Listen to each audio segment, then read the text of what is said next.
Hello and welcome to the Bravo Outsider Podcast. I'm your host, Craig Midwinter. Dylan is out for the next little bit, but we're joined by Sandy Klowak. Sandy, how's it going? I'm happy to be here filling in. Yeah, glad to have you. We're also very pleased to be joined by Nat from the Stoned N Social Potcast. I'm ready for any challenge. Like Mary Jane, I'm called Cannabis, not Canna Can't. Very good. We're really excited to have you on here. Do you want to just like let our listeners know what your podcast is about if they weren't able to guess from your tagline? Sure. I am the main host of the podcast Stoned N Social, and it is a podcast where we get stoned and we get social. We cover a lot of things from comedy, culture, wellness. There's no topic that we won't touch, much like munchies. Awesome. So going into this, I know you had said that you hadn't seen any of these shows, right? Have you watched much reality TV in general? So I haven't seen any of the Real Housewives series, even though one is filmed here in Washington, D.C. So I see them sometimes filming and I know about it. And I am very picky about the reality TV that I do watch. So I do watch some reality TV, but I haven't gotten into the Housewives series. Oh, so it's probably Potomac that you see around then? Yes. Yeah. Yes. Yeah. So that just premiered this weekend, season 8, I think. One of my favorite franchises, actually. I think they have been like consistently delivering seasons that are well above average for Real Housewives. Like any one of the members of that cast would be like an all-star on any other franchise. As far as I'm concerned. Interesting. I have not heard that. I know other people who watch it, and a good friend of mine she's on the Bachelor, the Golden Rose, I think, this year. Wow. And so I can't wait to hear what she has to tell me about this. Oh yeah. I have not yet watched the Golden Bachelor, but I've heard nothing but like good things about it from people that like don't even like say that they don't watch reality TV. That I've had it recommended. So I am curious about it. Just there's so much like Bravo content on right now. It's very hard to like stay on top of it. Awesome. So going into this, you had no experience with Real Housewives, but what was your kind of preconceived ideas of what these shows were, and did like what you see or what you saw, did it align with that? So I've never seen a full episode, but I've seen clips and things like that over the years. And I remember when this series first premiered, and I think I was still in like my Bad Girls phase. So I was still watching that. I expected a lot more drama than I saw in these episodes. And I think in the beginning, maybe they leaned a little heavier into the like over the top drama. So I didn't see as much drama as I was expecting to see. And just some of the conversations they had did not align with what I think they were going to be saying or talking about. Yeah. So there was 4 new episodes of Real Housewives that aired this past week. That's a lot to ask of someone. So we said like choose any 2. Which franchises did you watch? So I watched the Beverly Hills, and I just was too curious. I watched the Salt Lake City. I was like, I can figure what Miami might be like, but I wanted to see Salt Lake City. Cool. And let's get right into highlights. So which of these did you find more interesting or compelling?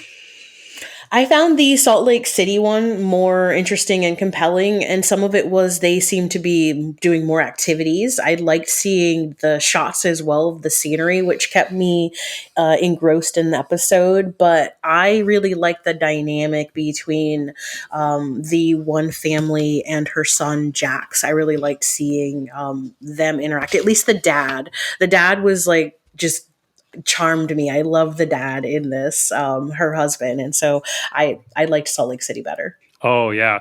That there was that one like standout scene where they're going through like his old like memory box from his past mission, which was really interesting. And that's one of the things that has consistently come up on our episodes is just how much texture, the weird relationship that everyone has with the church in Salt Lake City is, and just seeing this this dynamic play out within the Barlow family is really interesting.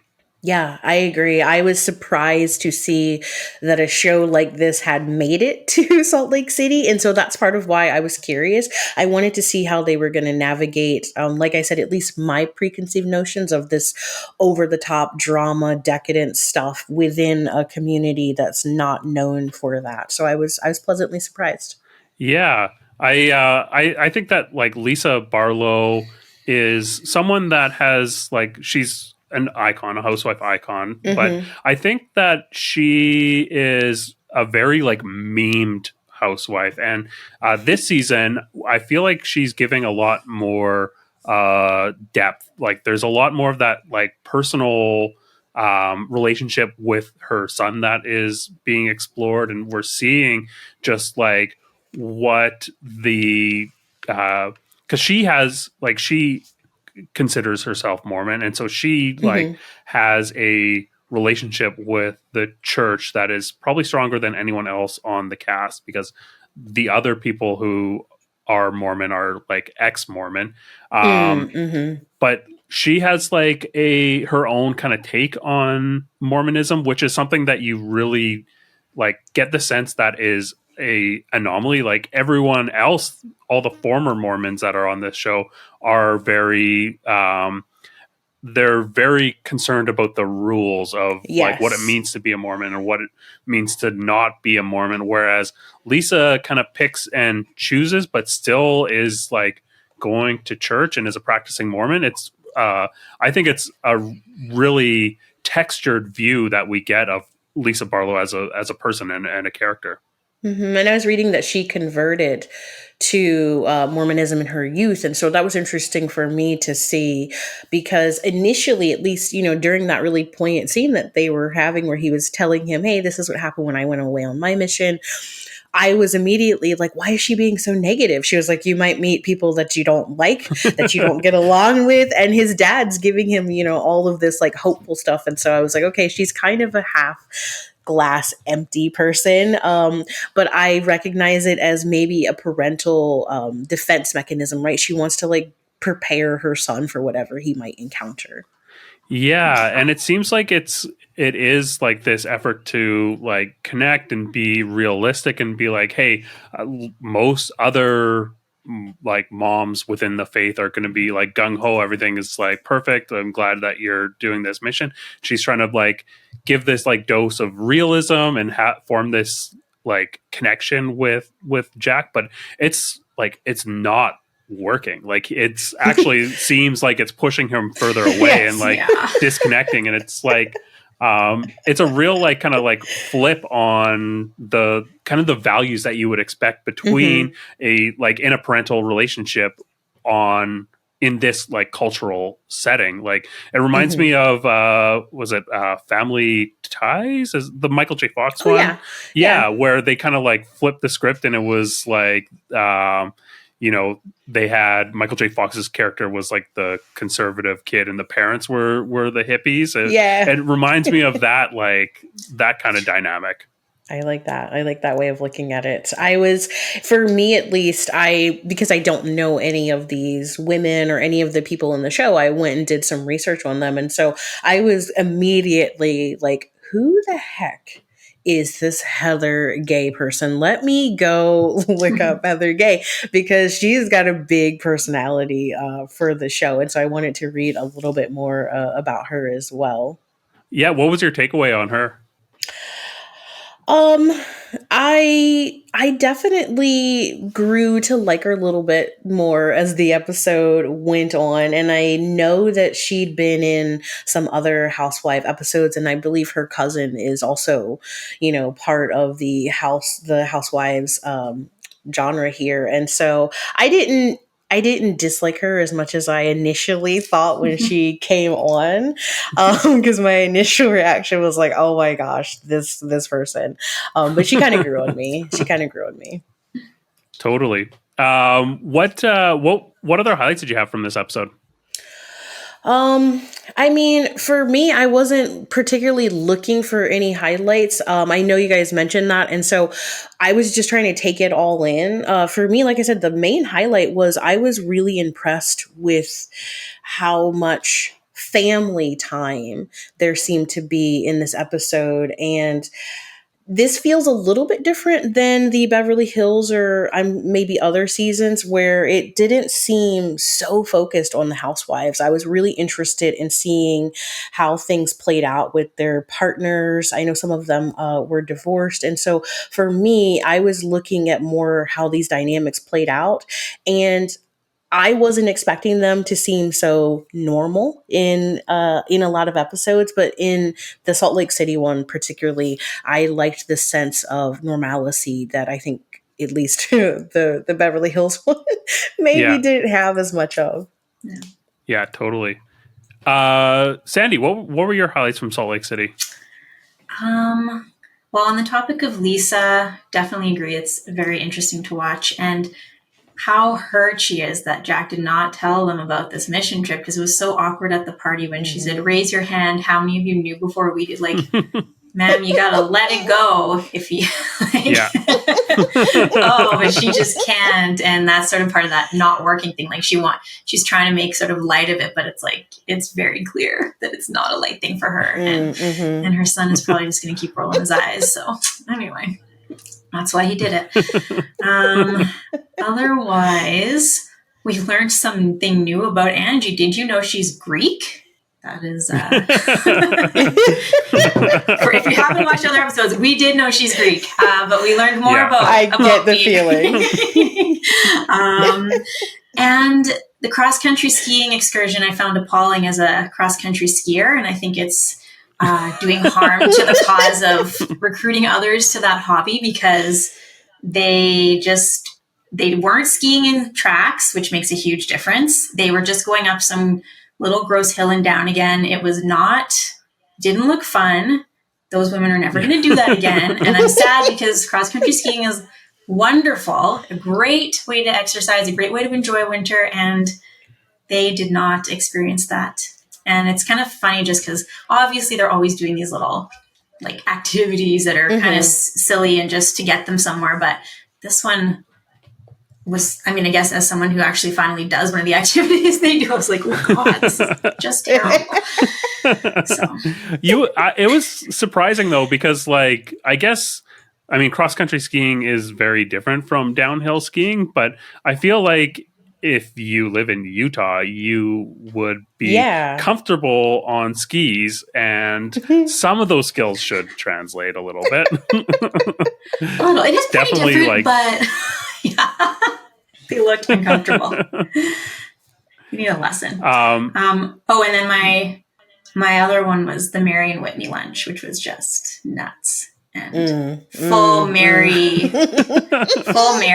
She turned on a dime there. I don't even understand what happened, but she basically came to get takeout and leave, and I loved it. Yeah, so. She arrived just to leave. Thank you. I was confused. I went to go get something to drink. I came back and I was like, okay, this is on. Something happened. And so I rewinded it and I was like, what did I miss? Why is she so pissed right now? What did I miss? Is that like a normal thing for Mary to just flip like that? So she is a little antisocial, especially this season. That's kind of been like something that she's really leaned into, like not participating in group activities, just more so than usual. But her and Whitney probably have the tensest relationships of all the people that Mary interacts with. There's a history there of Mary just like flat out not liking her. So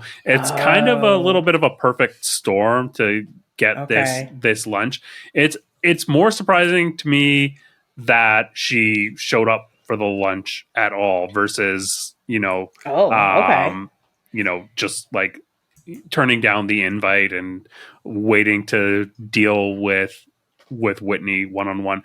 And I wonder if maybe she got there and was like intimidated by Whitney. Like, I don't know if can actually take you one-on-one. And because usually there is a it's not that Mary relies on a group to back her up, but she does this thing where she like recedes from the group as a defense mechanism. Okay. So like if you are wanting to engage with her after she's like kind of receded from the group, you also have to remove yourself from the group, and whatever dynamic you have that could be leveraged in a group environment is no longer available to you. And I think that kind of works for her to kind of maneuver through conflict. And also she just like, she doesn't care what you think if she doesn't, you don't like her. So, yeah. I think there was a line that they said, someone said, you know, I'm not your child, Mary. And said, thank God you're not. And I was like, this is biting. Yeah. Craig, do you think like she often just doesn't come to events, and she often, as you said, kind of leaves or just sits out, which is hilarious, but she just like sits in the van or whatever. How much do you think production is fine with that, and how much do you think they sometimes like might say you got to actually attend some filming? Like, what is your take on that? Yeah, I think that's why she had to leave the show after season 2. I feel like it was because she was just like, all the scenes that we saw for the most part were her in like her huge closet and like in her huge house and not like leaving. And I don't know if you've read House of Leaves. I'm beginning to wonder if maybe it's a like, you know, you get lost inside a house that big type situation. But yeah, no, she just like, I feel like she's doing the bare minimum. I think friend of works way better for her than being a full-blown housewife, because she is reluctant to share a lot of like personal information. She's very like cagey around her role within the church that she runs. And you know, obviously there's question surrounding how much she actually knows about what's going on in her personal life, because she didn't realize her son was married for a year. So, I think that like, this is a very good amount of Mary. I think it's working really well for her versus in the, in season 1 and season 2, you, as a housewife, you're expected to carry a lot more of the show, right? You need to give a lot more. Whereas this, you can just be like kind of an accent note. And luckily, like season 1 and season 2 of Real Housewives of Salt Lake City is really good. A lot of that has to do with just the power of Jen Shaw being this like enigmatic force, this like, you know, short fuse, and just being like having such gravitas. But so the seasons themselves didn't suffer, but it was clear that Mary wasn't giving nearly as much as anyone else on the cast. And so she had to go. And it is really great that she's coming back, because, you know, in retrospect, when you look back on the seasons that she was on, there's all these like super memorable moments of that Mary gave us. And like, she did provide value to the show, but it wasn't enough to carry a full story. Like, it wasn't enough to really give the audience something to bite on. So like, it's just the perfect level of engagement for being a friend of. And I think she's definitely going to be back in a friend of capacity next season. I'll be a little hesitant if it's anything more than that, because I think we're getting the right amount there. And it's like, it's just enough to really stir up some drama when she's there, and people don't know how to deal with her. And she said something about like, people needing to prove to her they have souls before she will associate with them. And I was like, okay, sometimes it seems like with these shows, they might want to make multiple people the villain, but I definitely felt like Mary's kind of painted as a villain. And you mentioning the antisocialness, I think, is a big factor. You know, if you were an introvert or you're doing this because you want to be with your quote unquote friends, I can see having to be on all the time for this would not be something that would be your vibe. Yeah, totally. And especially like a lot of these people are obviously very like image conscious, and but I think for the most part, if you are going to be a housewife on these shows, you know that at some point you're probably going to end up getting a villain edit and being the villain.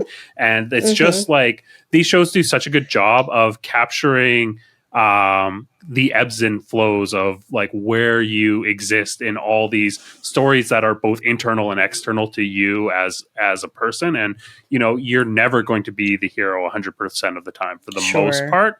And I think that most people understand, even as much as they want to like curate their image, that they are going to have to be the villain at some point. And I don't think that sits well with Mary, because and this is something that you wouldn't have been able to pick up on from the context of just this one episode, but her and her husband are like heads of this, like some sort of like Baptist church that is like, so she doesn't want to be seen as anything like less than godly, I think. Yes, I get that feeling. So I used to work on a reality TV show, just, you know, on the back end of it. I worked with the Real World series. And so I know a little bit about how this editing works. And they will absolutely be like, you know what? The people seem like they want more of this from you, and they will cut it like that. Right, And so that doesn't always work out for people. I do love that Whitney was trying so hard to kiss up to Mary.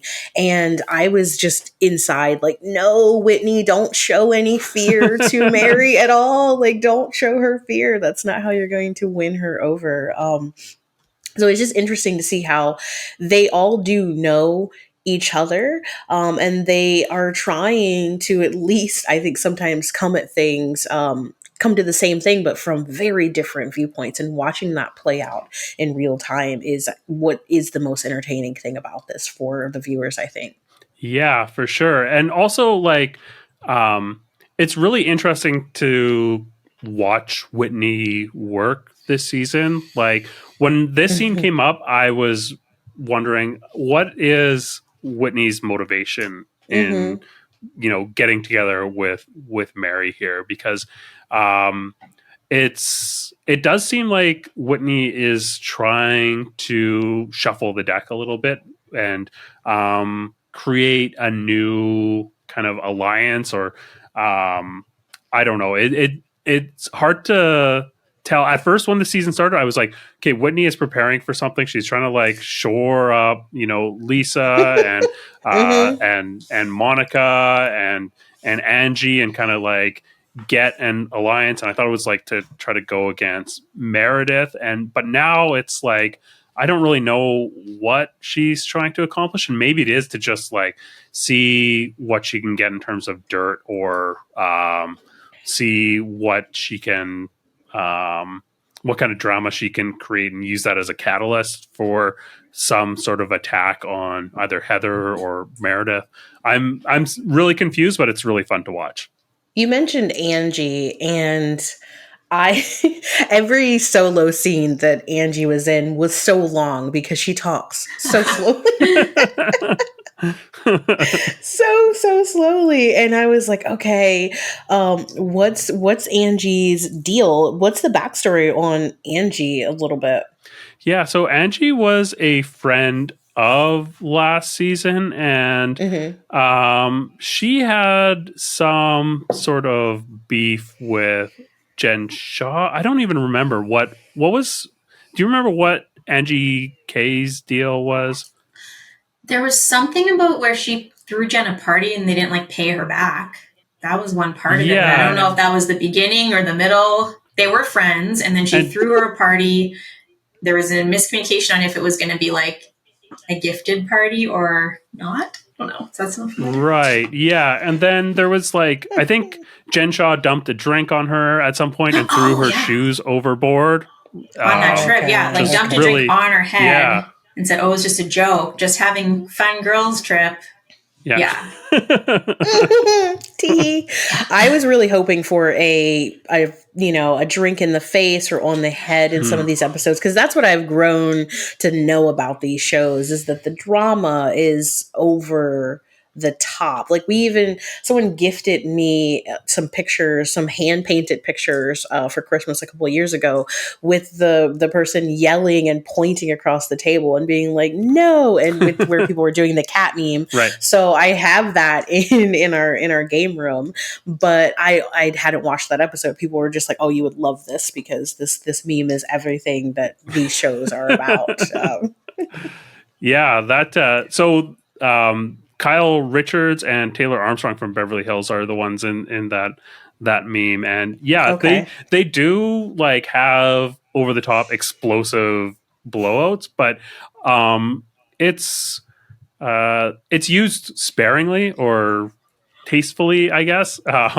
They kind of save those moments for when they can have like a real impact and really like either drive a wedge in a relationship or really shock the viewers. I think that these, and maybe this is just me like over reading the strategy that these people have when they're operating here, but I feel like they, pick and choose their like TV moments very carefully in order to leverage the kind of momentum that they'll get out of the fan base reacting to it, and how they think that it might drive the edit surrounding that moment in their favor, or or against them. There's like definitely housewives that like thrive in that villain role and like having everyone be daggers out against them.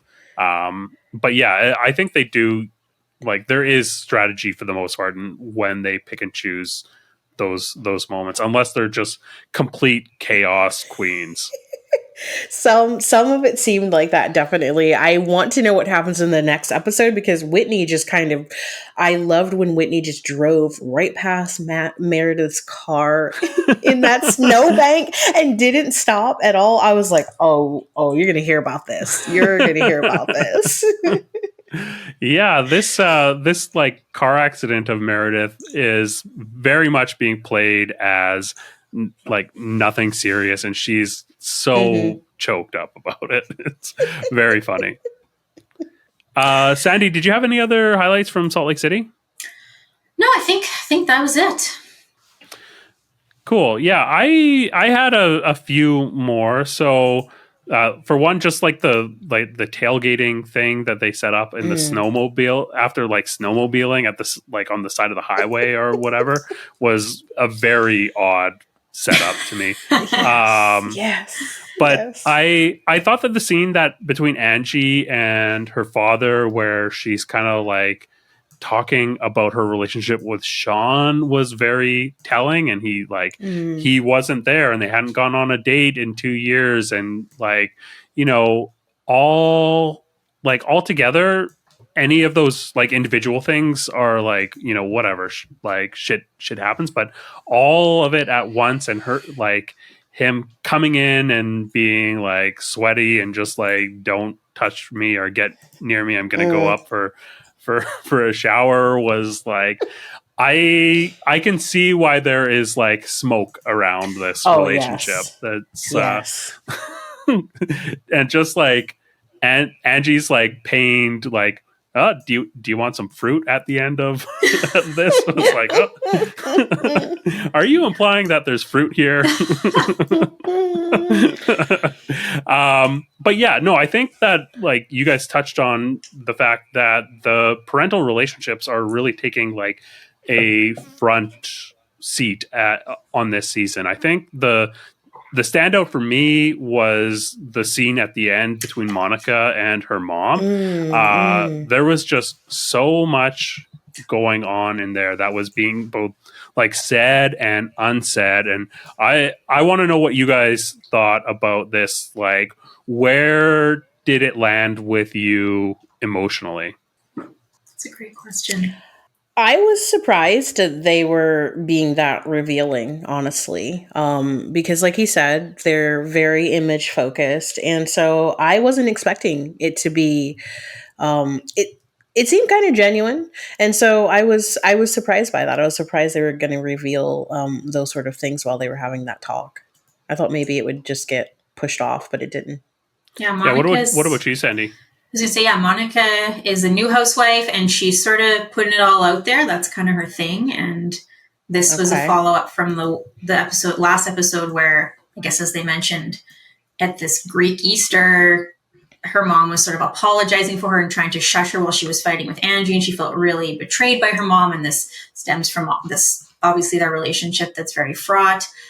I'm interested to see it. I think it does feel... I mean, it feels authentic, but messed up. Like there's layers here. Like, what are we seeing? And that's like anything. It's not necessarily because it's on the show. We've also, I don't follow a ton, but the mom has been commenting on social media, I think. And Craig, you might know more, but I think I heard her saying something like that Monica begged her to go on this show and then is like screwing her over on the show. So there's just so many layers here. It really is fascinating. And the mom seems like a very interesting character. What are her motivations for being on this show? She obviously, as you said, not like cares very much about her image, but it's kind of getting away from her, or who knows? I mean, there's so many ways this could kind of go. So it is fascinating. Yeah. Yeah. I assume there's a lot we're not hearing as well, like that we don't know. Like you said, the layers. I am sure there's so much at play before this show ever got started that they're still working out. Yeah, I just like instinctively trust Monica. I feel like everything that we have seen from her has indicated that like she's either being very like transparent and laying things bare. She's a little like messy, and I don't get the sense that she is like skilled enough to construct a this like false reality and like put that forward. She just doesn't seem like that's something that she's capable of socially. Just like even when it comes to how she interacted with like Lisa Barlow and the Ring earlier in the season, and just like kind of like burning a bridge with Angie, who was one of her closest friends for like seemingly no real good reason. I don't get a sense that she is playing the type of chess that you would need to be playing in order to construct this elaborate of a manipulation. But I do get the sense that her mom is very skilled in manipulation. She is pulling out so many tricks. We have like heard recounted various stories where she is being extremely selfish and manipulative. And like, she's turning on the waterworks whenever she wants. It was fake like crying. It's very fake. That is like when I say authentic, I mean like this woman is authentically manipulative because that was clearly and you see that's what she's always dealing with Monica's dealing with.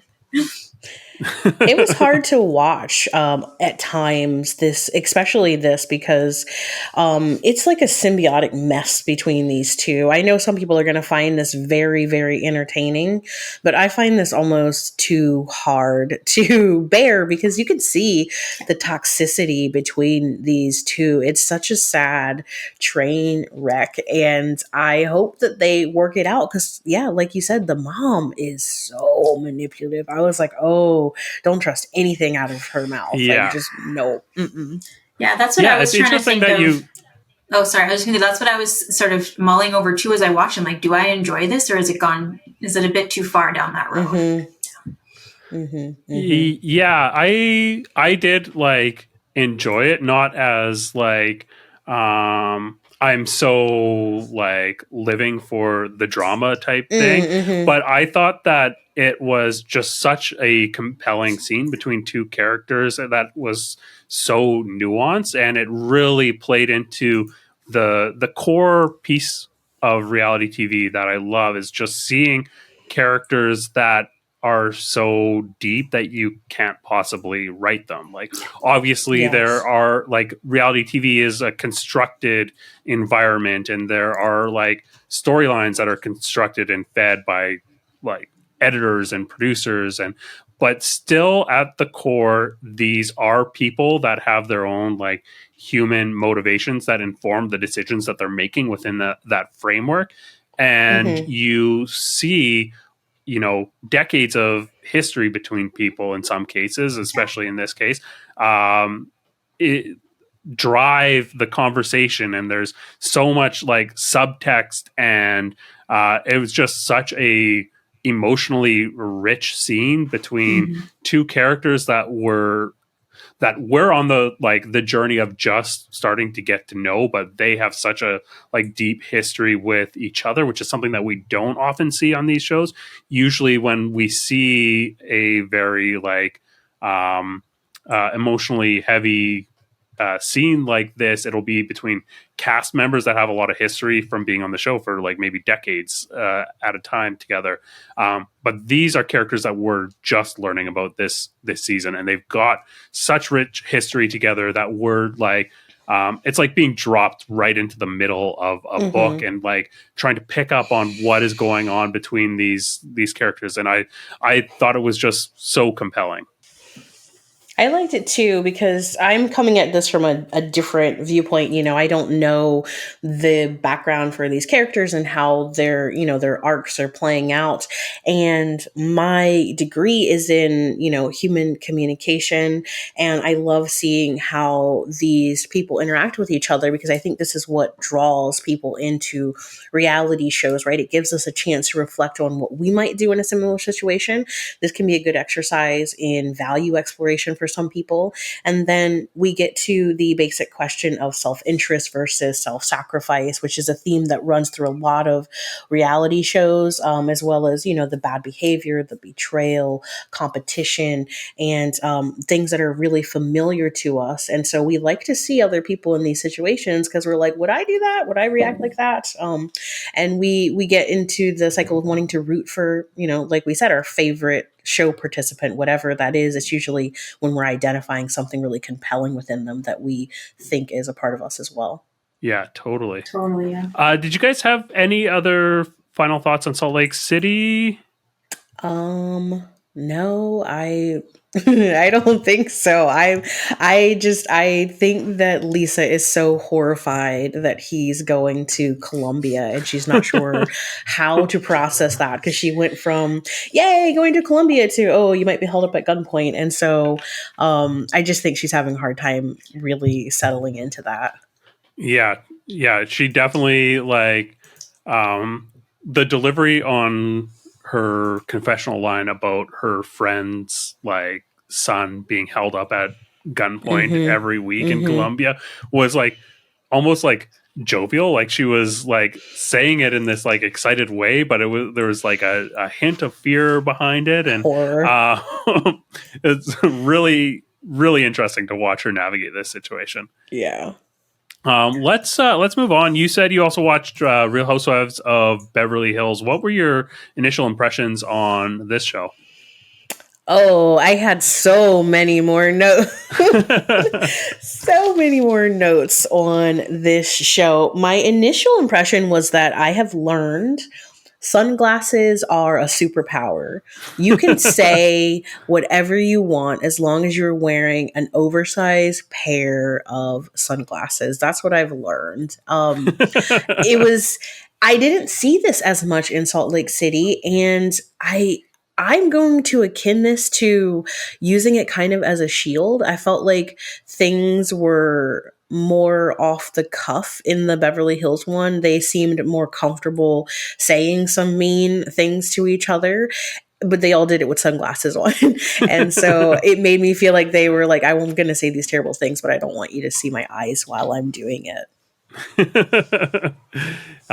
We have seen Angie wear some pretty big sunglasses in Salt Lake City, so maybe that explains a few things. I'm very much liking this theory.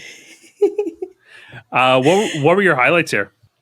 There was a lot of talk of showmanship and using that as an excuse for things. I heard it might have been Dorit, I can't remember, who said, I was up there and I was expected to give them a show, and so that's what I was doing. This was part of the apology that they were giving, and it wasn't the only time someone mentioned showmanship in this series, which I didn't hear anything of in Salt Lake, which was interesting to me. And I loved the flashbacks with their old pictures of seeing what they looked like before they were Real Housewives. I love that touch. I feel like that wasn't in maybe the beginning of this series, but it definitely humanizes them even more when you see them without all the makeup and the glamour and things like that. Yeah, totally. Sandy, what were your highlights here? It was really quick, but Sutton's sexy cat dress that she was bringing to Vegas was amazing. Yes. Did you guys catch that? I would have liked to. I have a note about that too. I mean, maybe we'll see her in it. But wow, that was awesome. Love it. We talked about her being. Me and Craig really like Sutton, and she's a cat lady, and she really is like she's okay. #goals for sure. So that's really cool. And my other, I guess, notable point was, so Dorit has this whole PTSD storyline because she got robbed. Admittedly, if true, because there are allegations that it might not be, but her house got robbed at gunpoint like last season with her kids inside, which legitimately terrifying. But now she's had a relapse of PTSD because she put $10,000 cash in her purse and then just set it down in a shopping cart and wandered around absentmindedly, and then it was taken. What a shock. So I found that to be a little out of touch, that she thought that was, I mean, I don't know what it's like in Beverly Hills and how people use cash, but I would not be shocked if that happened to me. And I mean, so that's gonna happen. Christmas presents, $10,000 in cash for Christmas presents. Like charge it.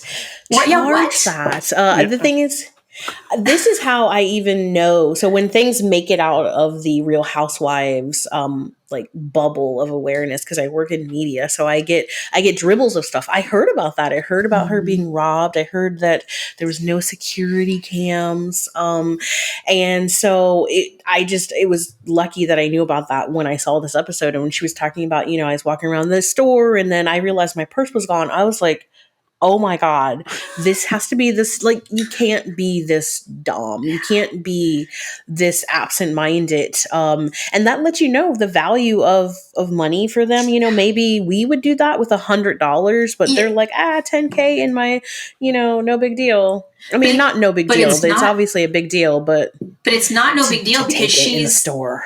She's like, if it was no big deal, that's one thing, and we can make fun of her for her privilege, etc. But she's now saying this is PTSD, but I mean, like, anyone's going to get followed if they see you doing that. Like, it's not about you, really. They're not. Yes. Like, it's just like it is a big deal. Not you specifically. Yeah. You're a target. Yeah. When you go to an ATM and get out that much cash and then put it in your purse and walk around, it doesn't take long for someone to figure that out. And at least when I used to live in Beverly Hills, everyone. People are going to know these people on the show. They're going to see them, and that in itself makes you a target. And so you have to be even extra careful when you're out there, even if you are in Beverly Hills.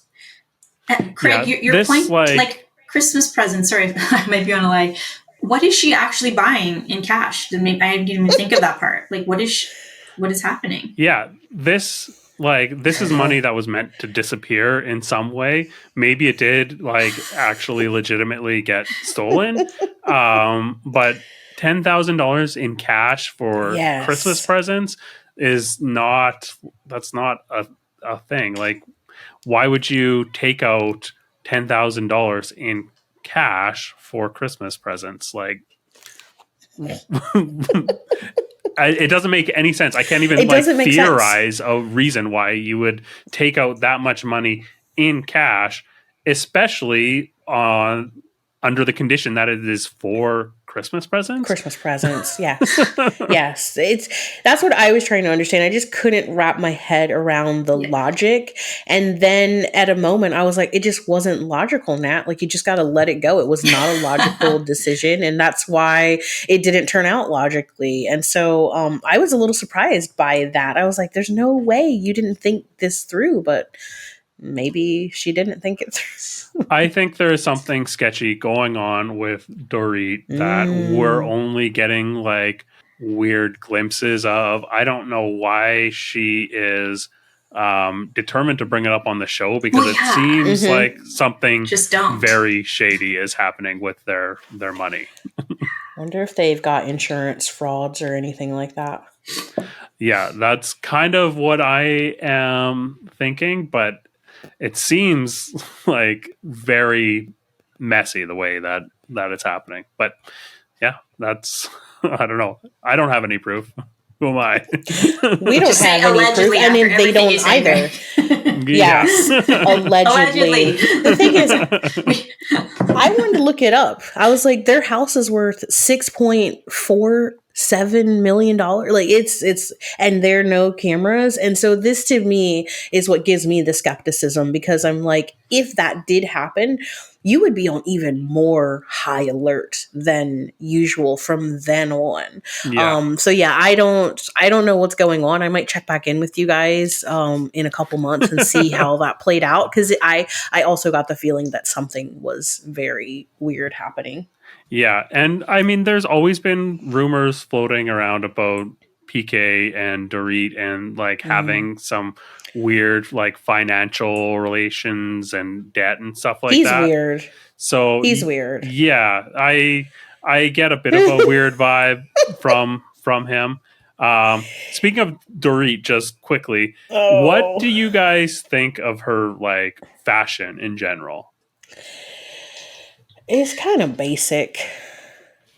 Yeah. She's the one who did the Pretty Woman thing, right? That he bought her a dress. Don't even get me started on that. And then danced to Top Gun. So, like, there was so much between those two. And I know that my husband's English, and so I do know who he is already. I do know that he's our rival team in the house.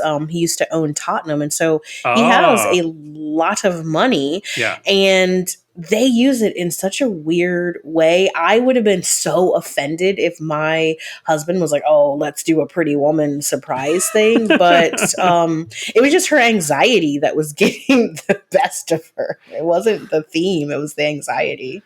That scene was incredible. This whole like Pretty Woman thing, and her just like first being like worked up about the kids, which I like. That's understandable. But then like getting worked up about the glam. At first I was like, oh, this is like ridiculous. But then like when she came out, it was not a good look in my opinion. I'm not like a fashion expert at all, but I was like, okay, like she does look kind of bad. So I can see why she would be like upset about having what is like set up to be, you know, if you watch Hallmark movies, there's always like this like Cinderella moment. And it was very much set up like that for her to come down the stairs like that. And just like looking like, you know, sort of like Julia Roberts in Pretty Woman, but like pre the whole like glow up. They put the two pictures side by side, which I appreciated. I was like, go ahead, bravo, do that. But they're like, just in case you are unsure what it's meant to look like. But I definitely, I put in my notes here that I felt uncomfortable with that, in the sense that I was like, I think we're peeking in on someone's like sexual fantasy. I don't think we're supposed to be here for this role play that PK is trying to do, because he's like, I'm going to dress you up in this. I'm going to give you this necklace, and we're going to dance to this song from Top Gun. It just seemed so, it was very particular for a surprise for her. Yeah. And very like uncomfortable, like dressing her up specifically how he wanted, but not giving her the like the tools or the freedom that she would want in order to like make herself feel good about it. Is like, I mean, like he was, I guess, trying to do something fun, but it was really not thinking about her. It was like very evident from the planning. She specifically is very, very, I mean, they all are focused on their looks, but like she fashions her thing. It's her language, blah, blah, blah. Like this is absolutely kind of like Lisa, when Lisa in Salt Lake City previously, when she didn't want to have anyone, you know, she didn't want to dress up in drag. She just needed control over her looks. And Dorit's very much like that. And if you don't know that about your wife, and he's like, well, it was a surprise. But I mean, you know what kind of surprise your partner's going to enjoy. Mm-hmm. So, Yeah. And that necklace was like a red that like clashed with the. Was that from the movie? Because that looked awful. That red necklace that clashed with the red dress. Like, ooh, she was very gracious, I feel, actually, all things considered. Yeah, totally. She was. When she was talking about, like, I don't know, was it the toner or something that she the bronzer? Yeah, by like Beverly Beach by Dorit that she didn't have. I'm like, oh, this is just her like wanting to plug her own thing. Then when she came out, I was like, oh no, actually that is like a valid thing. And I am not like the type of person that picks up on these things. Like, it's like, okay, yeah, there's definitely something like very off, almost like uncanny valley about this look. It's not, this is not a Dorit look. It's a Halloween costume that she would never choose. Yeah, exactly. There was one couple that kept calling each other Bubba a lot. I kept hearing like the Bubba all the times, and I was like, "Is this a nickname that they use with each other?" Who was that? I didn't pick up on that. Dorit, and I think she calls him Bubba. Oh, is it them? Okay. Yeah, I think so. Yeah, they're an odd pairing. Just on the surface anyway. I don't know too much about them as individuals, but they seem really weird together. I Googled and saw that they've only been married since 2015, I believe. And that's because they showed us, all these over the top surprises that he likes to do for her, and she does for him, and they're landing helicopters on, yachts and things. And so, I'm curious what the longevity of these two are going to be. Well, it seems like they're having some troubles. Yeah. Yeah, that's the speculation online. Oh, okay. This is all clicking in now. They all seem like a pretty solid couple, though. Like, overall, I mean, I don't know. I don't think I've overthought it, but they seem like a weird match, but a good one. And now this is now they're bringing up in a storyline that they're having marital troubles, but it's not going to compete with Kyle and Mauricio's marital troubles. Dorit, sorry. Well, yeah, but that's another couple that seemed like so solid, and that's why it's such a shocker, right? Like, I don't know, maybe it's just me, but they are kind of like the last people that I would expect to be having issues of all like the Bravo couples, Kyle and Mo.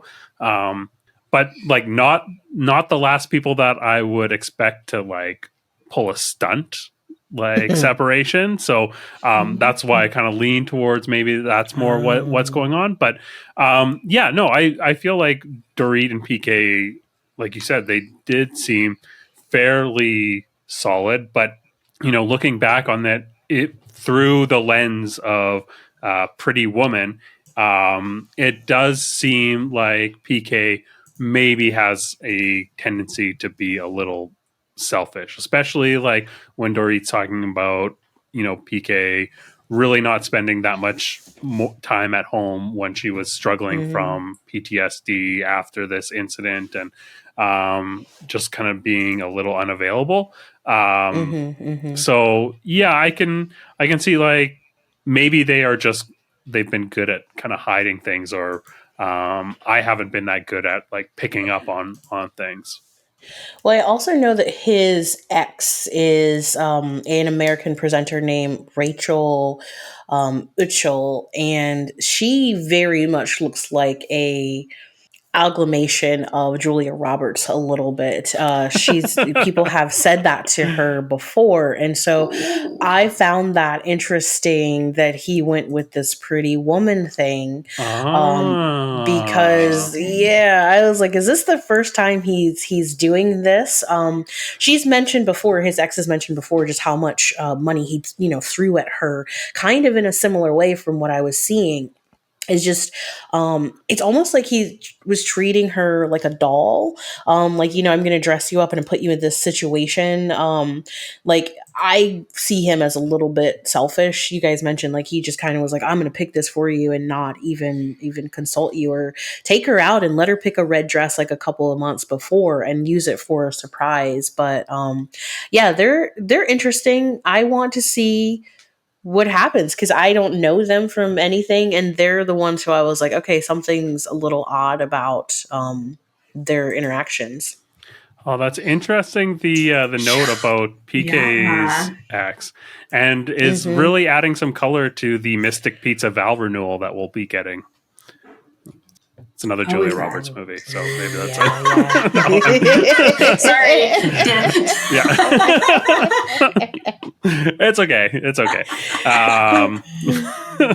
What other highlights did you have, Nat? I was definitely surprised to see what I kept referring to colloquially as like the staff of each of these housewives. I didn't see it in Salt Lake City, but in the Beverly Hills one, all of them had like an assistant, a stylist, a makeup person. And I was like, okay, this is just their little entourage that, you know, helps them get ready for this show and just be presentable for it. You guys mentioned Sutton, and I think Sutton's hilarious. I kept being like, does Sutton know that she's on Real Housewives? The matchmaker that is now helping her definitely is going to have their work cut out for them because I don't even think that it's that she's too picky. She's just an oddball, right? She's just a goofball. And I don't think people really expect that from someone like her. And so they don't know how to act. When I saw those flashbacks of her on her dates being like, my foot's itchy, I've got neuropathy and stuff, I'm like, you wouldn't expect that from someone like this. And so I really hope that the matchmaker can pick up on that I think she's looking for someone who has a sense of humor, but isn't going to be intimidated that she is a Real Housewife. I know that she was like, we're not going to talk about wealth right now, but I want to see who they pick for these dates because she said I'm going to bring you 3 bachelors and you're going to pick which one you want to go out on a date with. So I can't wait to see what they pick for her. Yeah, totally. And that flashback of her on that date was very endearing. I think, like, I've said that, you know, one of the things I love about reality TV is that you typically get like such a spectrum of human emotion and personality types on these shows. But one thing that you don't often see is kind of like a nervous or anxious energy, just because, you know, people that have those traits typically shy away from being in front of the camera, which is like understandable. But, you know, Sutton and like Jenna Lyons on Real Housewives of New York, they are in front of the camera and giving that, and it is just like, it really makes them characters that you want to root for. There's like this humility that they exude that you don't get to see in other personalities that gravitate towards these roles. Totally. Yeah. I like that. And I noticed that. I think that's why Sutton was probably my favorite of the Beverly Hills housewives. I have seen Garcelle in so many like background acting roles. So I was like, whoa, I didn't know that Garcelle was going to be on this show. And then I don't know. I wasn't really a fan of Garcelle. Yeah, I don't know. I didn't like her reaction to her son when he was trying to have like a serious conversation with her. Yeah, she did kind of like fumble that. I do like Garcelle. When she first, this is like her 3rd season on, but when she first came on, I recognized her because I was a big fan of NYPD Blue, and she was great on that. And her first season, I thought like she wasn't really giving a lot. It seemed very removed from the rest of the group. And then the next season, and maybe this is her 4th season now, I don't know, but she like she has been giving a lot more, and I've like liked her. And her and Sutton, I think, have a really good dynamic between each other.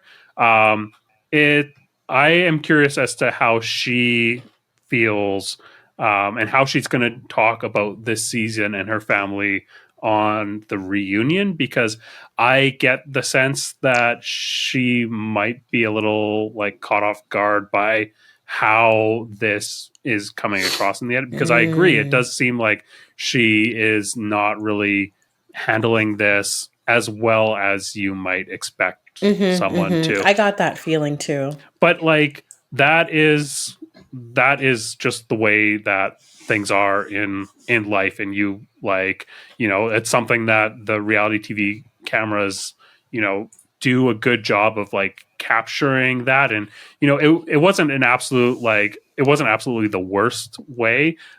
You can tell that we're seeing in this episode that she is she's got regrets that seem to be like she has some regrets about how she has handled that conversation and the, you know, the situation leading up to it. And it's going to be something that I'm interested to see how it plays out through the rest of the season. Yeah, I liked that too. I felt like that was a really real realization for her. I think she was being genuine when she was having a little cry, saying, you know, she had reflected more on her reaction and her response to him.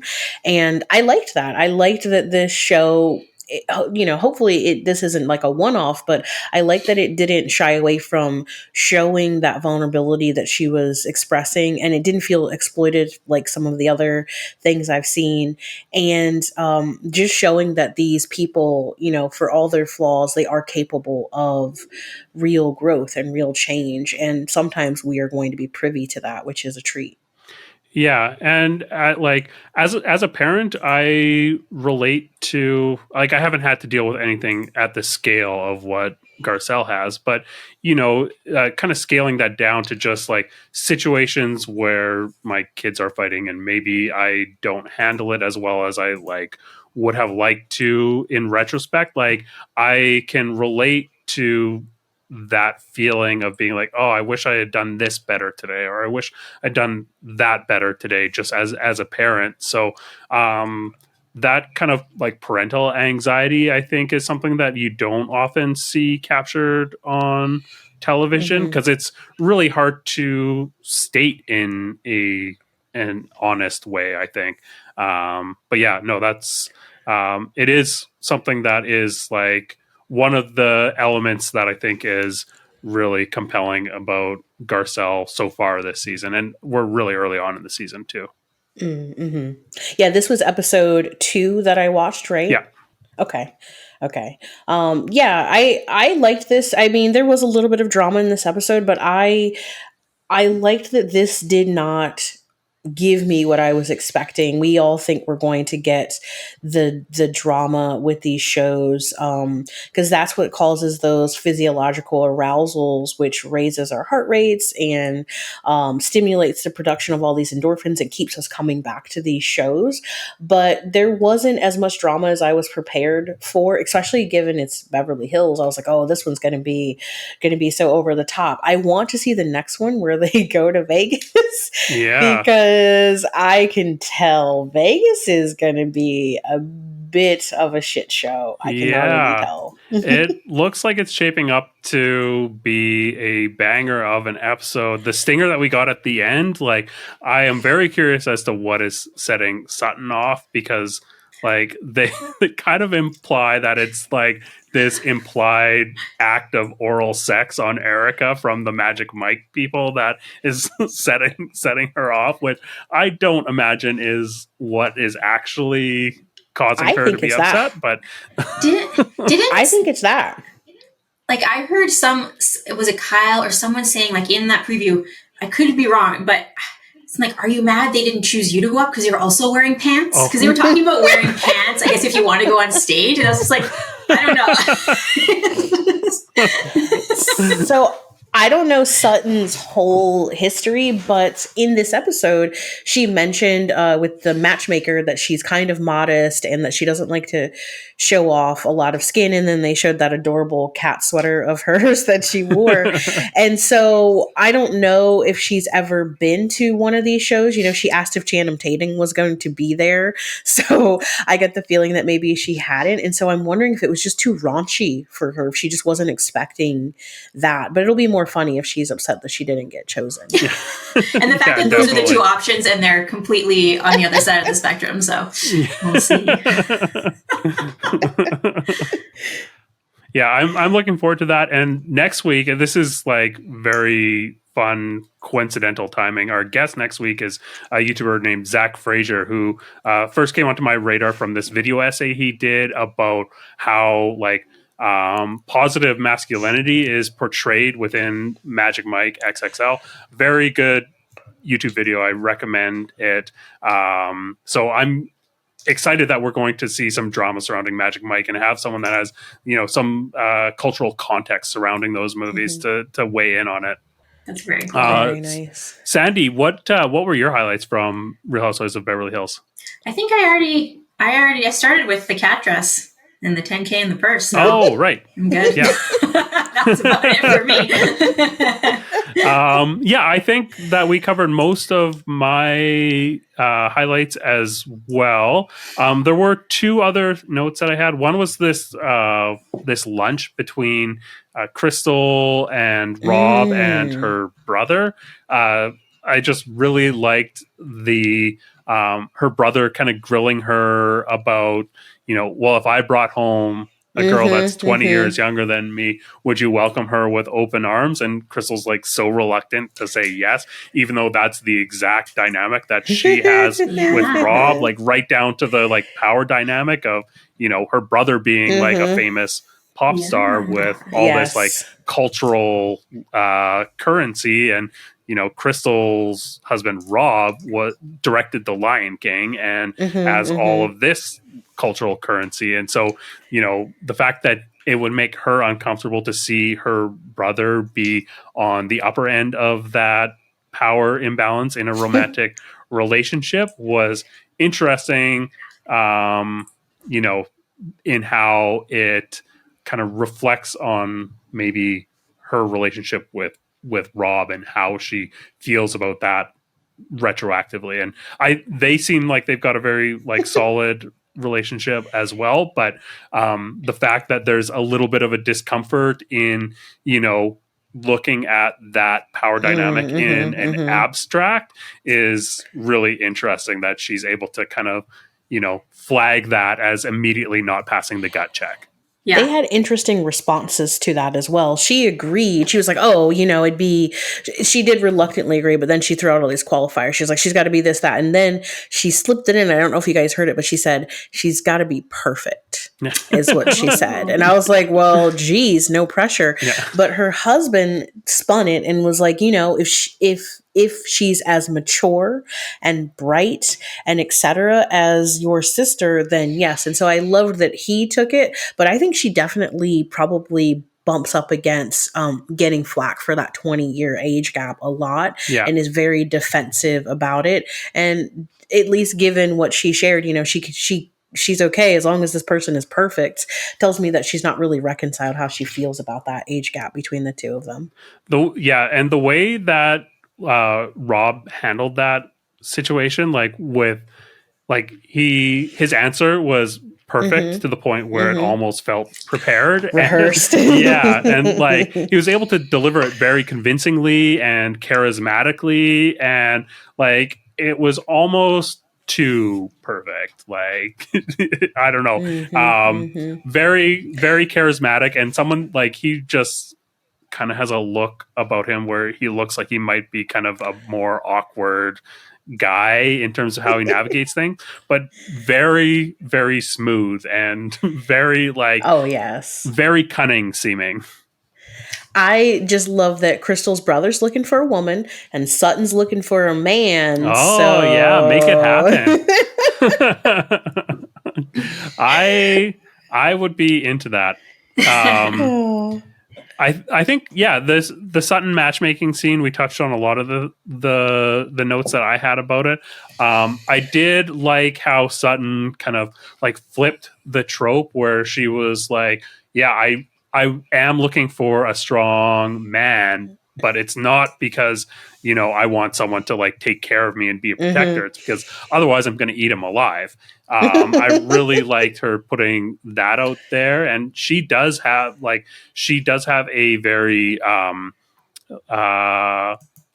straightforward way of operating. So like it's very believable, and I like that she is putting some thought into both like what her wants are and also how like realistically how she navigates through life and what's going to be effective here. So this did seem like a authentic attempt to find a connection, maybe.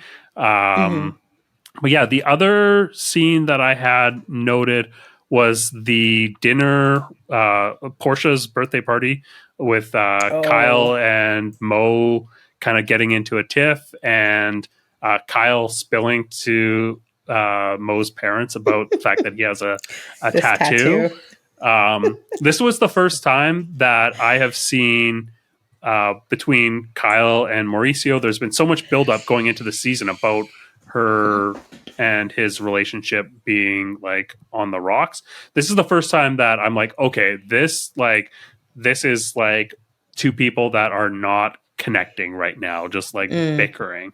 And it was, I thought that, you know, Mo is someone that you don't really see get upset very often. And he was legitimately he seemed legitimately pissed off, and for good reason. I think it's his body, his choices, his parents, who is she to like say this? And at least she kind of like recognized that. I think it was maybe in a confessional she recognized it, but at the time it seemed like it didn't seem like a mistake. It seemed like it was done intentionally out of spite. It was that's just my thoughts on that. I got that feeling. She definitely was ready to just wreck his entire world. And I was like, wow, you're so wrong for this, Kyle. But like you could tell in the moment, at least, was like, I don't care. But in the confessional, I was like, okay, you do know what you did was not okay. Yeah, totally. Cool. Well, that I think covers Real Housewives of Beverly Hills. Sandy, did you check out Real Housewives of Miami? I did, yeah. Yeah. Before we cut things off here, I do want to quickly just talk about some highlights there. What were your highlights from the premiere for Real Housewives of Miami? Yes. I found Adriana showing up to that lunch. Was it with Marisol? Alexia, wow.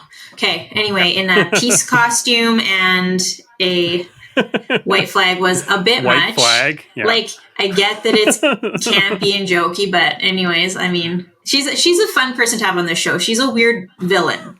She doesn't seem to be necessarily doing it on purpose, but she fulfills it well, and I think she deserves to hold whatever they hold because she does bring it with her messy weirdness. She's caused a lot of drama. So anyway, that was a bit much. Yeah. Totally. I think that this was like a definite highlight because she is so unserious about this, and like, you know, it was like Alexia does have like a legitimate complaint with Adriana. Like Adriana was like very hurtful towards her. So I think the fact that she was just very like blowing it off and dressed as like a hippie or whatever, doing the waving the white flag, it was not the move for like actually making a legitimate effort at an emotional apology, but I really appreciate it. I think that she's very, like you said, a very interesting villain. And I appreciate that Alexia didn't even know the white flag reference at all, so it actually kind of ruined her thing. So. Yeah. Never heard of white flag.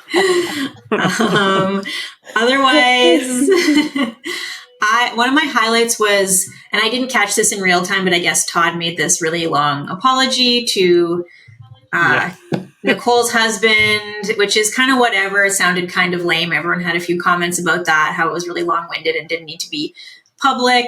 And then on top of that, he totally just bails on the party out of embarrassment about it. So I thought that was a highlight, because that's like really upping your game. Like, you could just, he said something at one point was like, I'm not gonna like think about the apology anymore.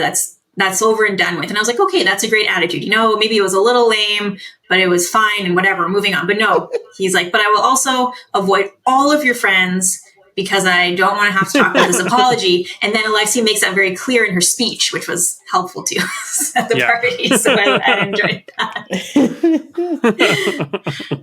And then it was like 9 minutes was apparently the runtime of this apology video. And that is long. 9 minutes. Wow. So yeah, he didn't tell Alexia, and she's like, I probably would have told him not to. Or like, you know, get someone to edit that down to like 1 minute, maybe 15 seconds, maybe then. Or just send it to him, as they said. Wow. Yeah, that must have been quite a day of him creating that. Yeah.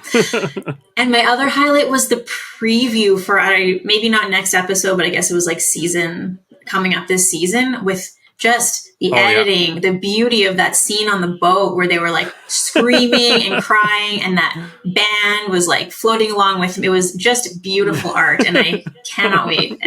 I really appreciated the work the editors did there.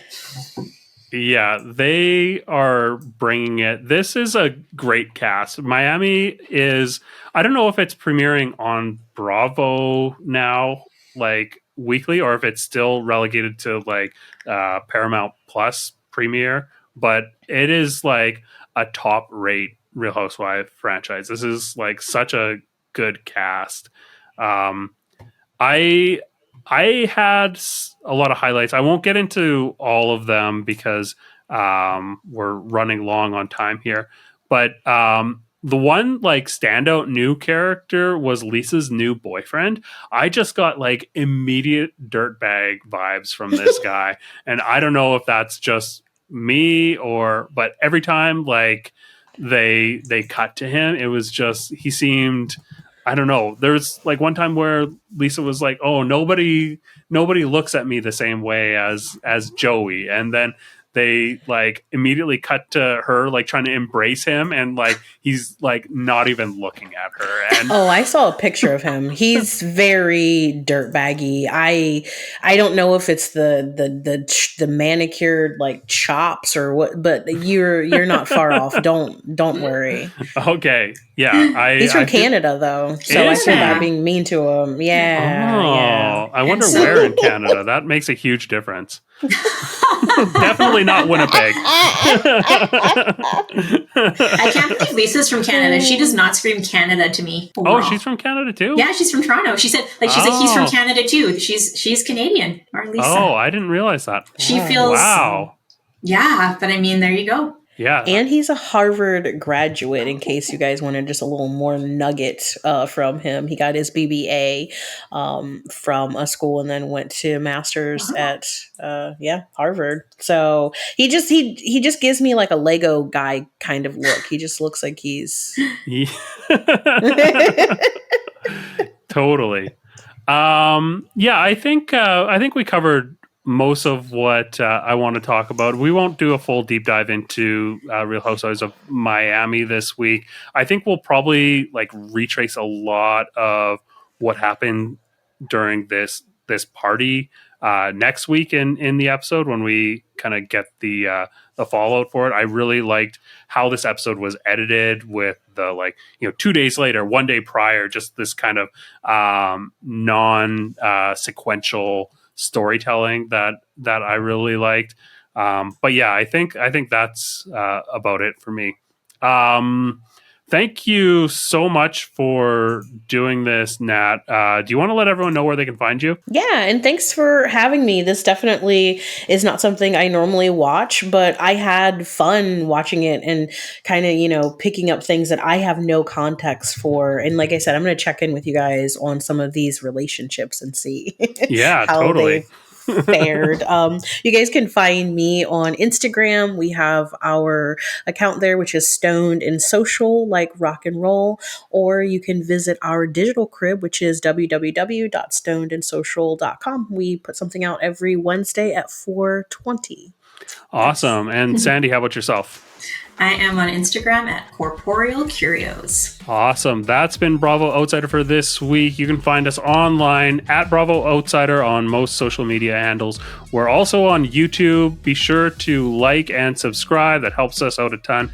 You'll get alerts whenever we post new videos. You can find us wherever you listen to podcasts. Leave a rating and a review. Until next week, keep on wifing.